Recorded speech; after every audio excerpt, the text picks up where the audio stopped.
Jiang ने दिव्य हाथी के दमनकारी शरीर का उपयोग किया और अपनी पूरी ताकत का उपयोग करते हुए नस पर जोरदार मुक्का मारा। उसके हमले ने असर दिखाना शुरू कर दिया और कुछ ही सेकंड में उस जगह पर एक कट दिखाई दिया जहां जियांग ने वार किया था। लेकिन फिर यह फिर से बनने लगा। जियाक्सुआन यू ने पलटकर देखा और यह देखकर कि वह नस में एक कट बनाने में कामयाब हो गया है, वह चौंक गई।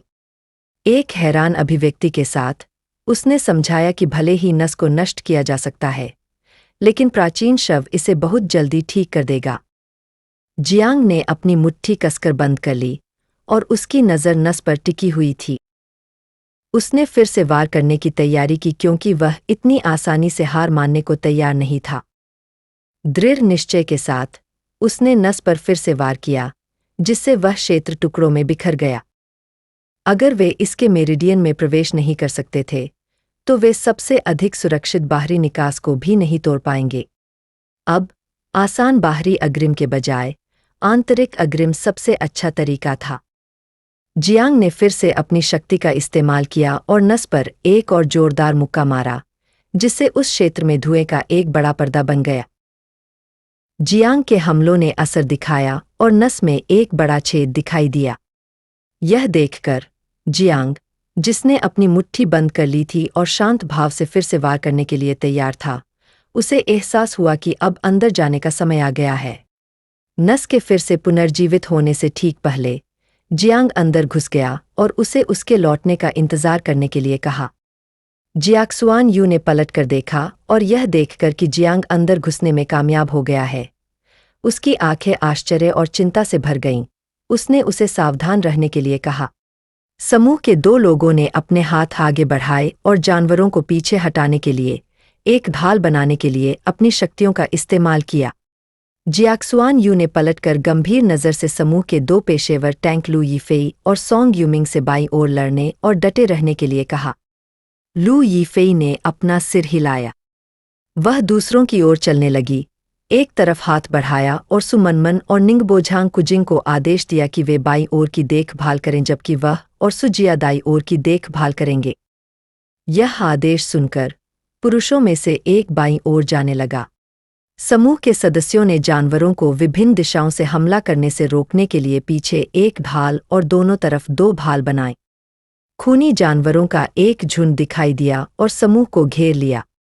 यह देखकर जियाक्सुआन यू ने धनुष पकड़ा, गोली चलाने के लिए तैयार हुआ, जानवरों का निरीक्षण करना शुरू किया और बताया कि जीवित रहना या मरना उन पर निर्भर करता है। वह उन्हें केवल इतना बता सकती थी कि उसके परदादा ज्यूलिंग हू उन्हें बचाने के लिए तुरंत आएंगे।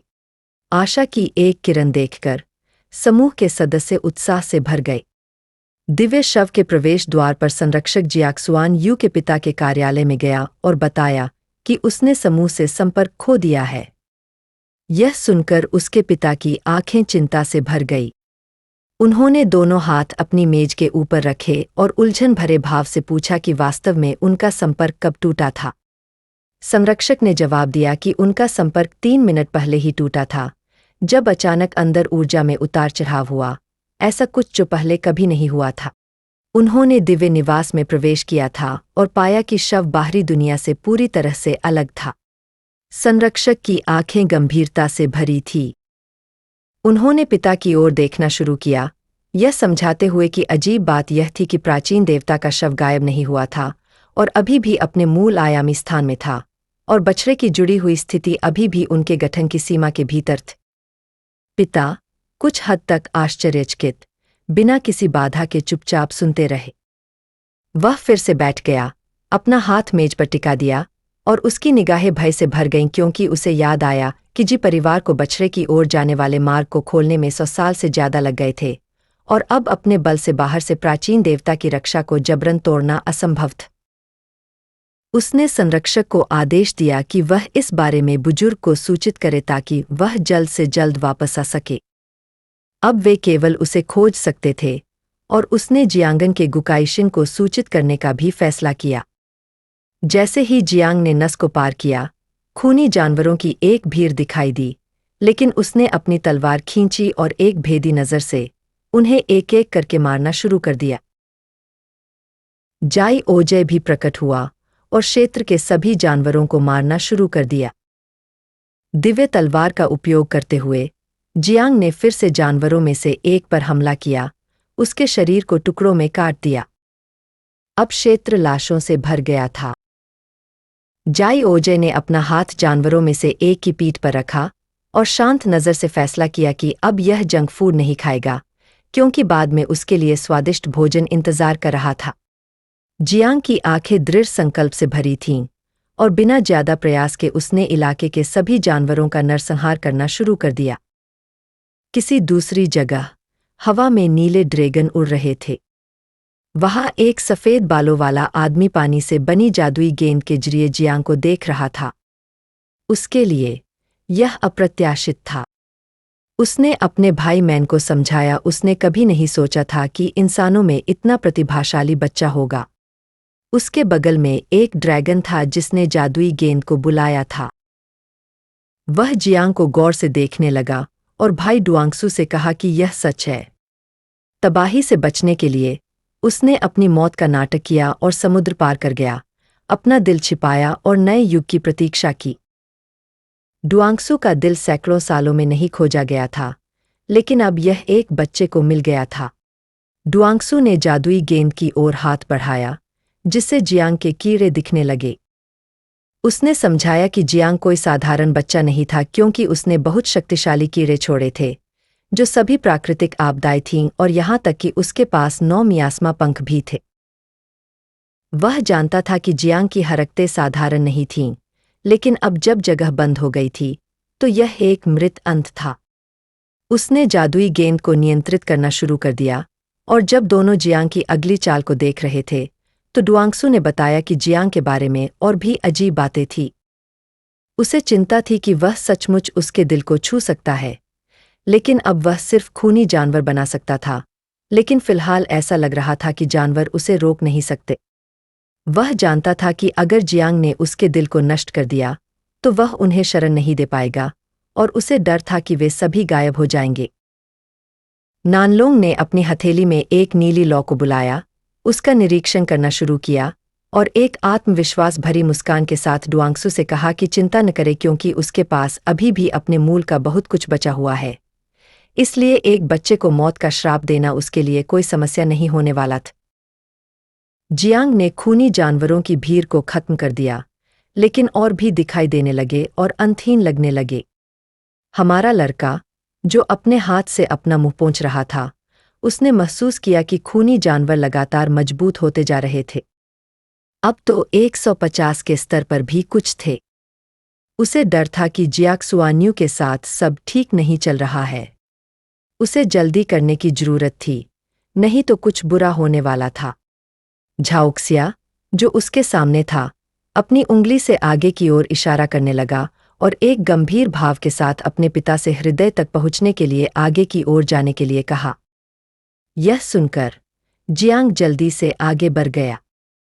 वह जानता था कि यह प्राचीन देवता खुद को भी छिपा सकता है। वह अपने हृदय को शरीर में कहीं भी छिपा सकता है। जियांग ने अपने सामने मौजूद जानवरों को खत्म करने का फैसला किया, लेकिन उसी समय जानवर भागने लगे। यह देखकर वह भ्रमित हो गया, क्योंकि उसे नहीं पता था कि क्या हो रहा था, लेकिन उसे यह समझने में देर नहीं लगी कि कुछ गड़बड़ है।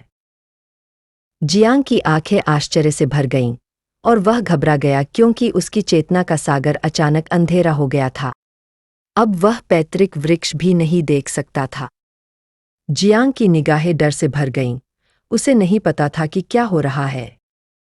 उसके पीछे एक विशालकाय अजगर दिखाई दिया, जो उसे गौर से देखने लगा और अपने तीखे पंजों से हमला करने के लिए तैयार हो गया। जियांग ने अपना सिर पीछे घुमाया और ड्रैगन को देखते ही वह सतर्क हो गया। उसे एहसास हुआ कि यह बुरा था। इससे पहले कि वह प्रतिक्रिया कर पाता, ड्रैगन ने जियांग को अपने पंजे से पकड़ लिया, जिससे वह स्थिर हो गया। हमारा लड़का डरने के अलावा कुछ नहीं कर सका और चिल्लाने लगा। डुआंगसू के चेहरे पर एक दुष्ट मुस्कान आ गई। उसे लगा कि अब वह बच गया है। जियांग लोंग, जिसने जियांग को पकड़ने के लिए ड्रैगन को बुलाया था, यह सोचकर मुस्कुराने लगा कि अब उसका अंत हो गया। ड्रैगन ने अपना पंजा कसना शुरू कर दिया, जिससे चारों ओर बर्फ दिखाई देने लगी और जियांग कांपने लगा। उसकी निगाहें निराशा से भर गई। न जाने क्यों वह पूरी तरह से विरोध करने में असमर्थ महसूस कर रहा था। उसे बहुत ठंड लग रही थी और उसे सोने की तीव्र इच्छा हो रही थी। जियांग को डर लगने लगा। वह हिलने में असमर्थ हो गया। यह देखकर जाई ओजी उसके पास गया, उसका चेहरा पकड़ा और चिंतित भाव से पूछा कि उसे क्या हो रहा है। फिर उसने उसकी पीठ को छूना शुरू किया और उससे बोलने के लिए कहा। हमारा लड़का जवाब देने में असमर्थ था।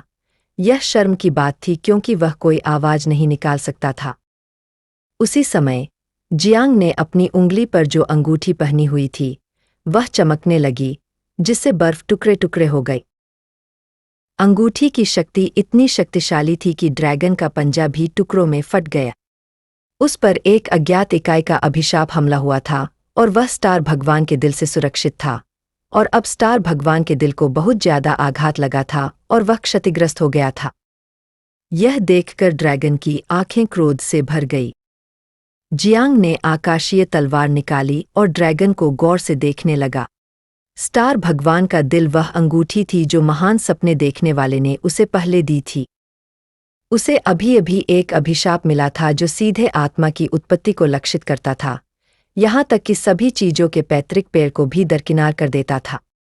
इस अंगूठी ने उसकी जान बचाई थी और उस समय उसकी बहन की चीखें इसके लायक थी। जियांग के चेहरे पर एक उत्साहित मुस्कान फैल गई। पैतृक पेड़ फिर से प्रकट हो गया।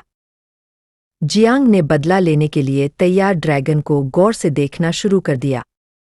अजेय स्तर 9 दिव्य रैंक उपकरण नष्ट नहीं किया जा सकता था। उसने महसूस किया कि ड्रैगन बहुत शक्तिशाली था, लेकिन चूंकि वह उसे मार नहीं सकता था, इसलिए अब उसकी बारी थी। मानलोंग जमीन पर घुटनों के बल गिर गया और अपना हाथ उसके गले पर रख दिया। डुआंगसू ने अपना हाथ बढ़ाया और आग्रह किया उसे जल्द से जल्द दूसरा हमला करने के लिए कहा, क्योंकि उसे विश्वास नहीं था कि जियांग दूसरे अभिशाप से बच सकता है। जियांग और शियाओजिया दिल की ओर बढ़ने लगे। मैनलोंग ने जादुई गेंद के माध्यम से उन्हें देखना शुरू कर दिया, यह समझाते हुए कि इस समय अभिशाप की कठिनाई उनकी कल्पना से परे थी। सदियों पहले लड़ाई में उसकी आत्मा का सार समाप्त हो गया था और अगर अभिशाप फिर से जारी किया गया तो वह अनंत नींद में गिर जाएगा। डुआंगसू उसके पास गया और क्रोध से भरी निगाहों से उसे गौर से देखने लगा।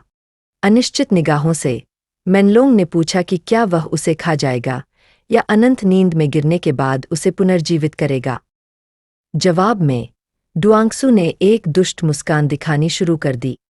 यह देखकर मैनलोंग ने उसे अभी मारने का फैसला किया, लेकिन उस समय डुआंगसू ने छोटे ड्रैगन को नियंत्रित करना शुरू कर दिया, जो मैनलोंग को खाने लगे।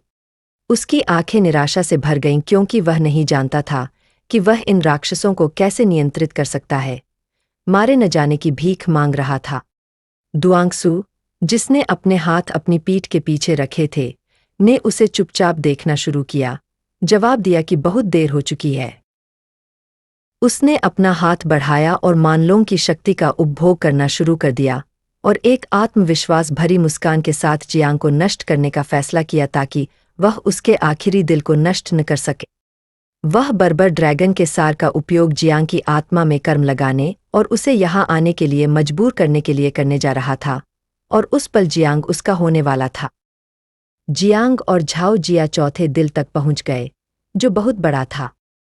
हमारा लड़का इसे देखना शुरू कर दिया, यह पूछते हुए कि प्रतिबंध को तोड़ने में कितना समय लगेगा। झाओ जिया दिल की ओर उड़ने लगा, यह समझाते हुए कि उसके लिए यह बहुत आसान था। वह छोटे भृंगों में बदल गया और दिल पर हमला करना शुरू कर दिया। अपने पिता से कहा कि वह प्रतीक्षा करें क्योंकि सब कुछ बहुत जल्द खत्म हो जाएगा। जियांग ने चुपचाप देखना शुरू कर दिया और छोटे झाओजिया ने अपने तीखे दांतों से दिल की रक्तवाहिकाओं को नष्ट कर दिया, प्रतिबंध को हटा दिया। जियांग ने अपना हाथ अपनी छाती पर रखा और उसे तेज दर्द महसूस होने लगा। उसका दिल जोर जोर से धड़क रहा था। उसे लगा कि उसके दिल की धड़कन प्राचीन देवता की धड़कन के साथ तालमेल बिठा रही है। उसे नहीं पता था कि यह भ्रम है या नहीं। जाओ जिया की आंखें खुशी से भर गईं और एक भूखी मुस्कान के साथ उसने दिल को खाना शुरू करने का फैसला किया। वह दिल में घुस गया और धीरे धीरे उसे खाना शुरू कर दिया, जिससे दिल में दरारें दिखाई देने लगी। जियांग को अजीब सा महसूस होने लगा। उसने अपना हाथ फिर से अपनी छाती पर रखा और उसकी निगाहें थकान से भर गई। प्राचीन देवता का दिल धड़कना बंद होने वाला था, लेकिन किसी अजीब कारण से उसे लगा कि उसका अपना दिल भी रुकने वाला है। यह वीडियो का अंत है। अगर आप लोग अगला भाग देखना चाहते हैं तो वीडियो को सब्सक्राइब और लाइक करना न भूलें।